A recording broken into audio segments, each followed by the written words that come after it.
तो इस वीडियो में हम 1 मिनट में कवर करने वाले हैं बायोगैस प्रोडक्शन वाले टॉपिक को।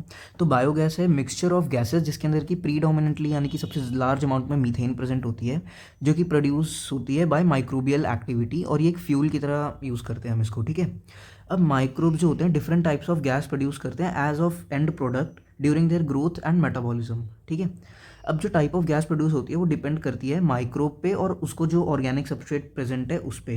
ठीक है, और गैस प्रोड्यूस जो होती है fermentation of dough, cheese making और बेवरेजेस में, वो होती है CO2 गैस। अब कुछ बैक्टीरिया जो होते हैं वो एनारोबिकली ग्रो करते हैं on cellulosic material and produce करते हैं मीथेन, CO2 और H2 गैस। ठीक है, जिसमें सबसे ज़्यादा अमाउंट में होती है मीथेन।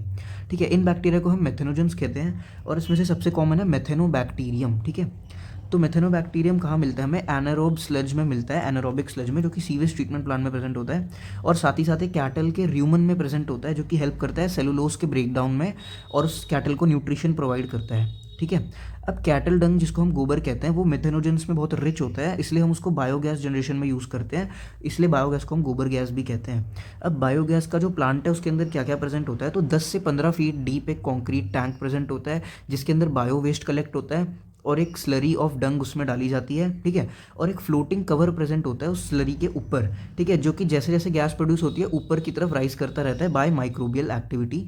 ठीक है, और उस प्लांट के पास एक आउटलेट भी होता है जहाँ से एक पाइप कनेक्ट होती है जो घरों में बायोगैस सप्लाई करती है। ठीक है, और जो स्लरी है उसको हम, जो स्पेंट स्लरी है उसको हम यूज़ कर सकते हैं अदर आउटलेट से निकाल के, और उसको फर्टिलाइजर की तरह हम यूज़ कर सकते हैं।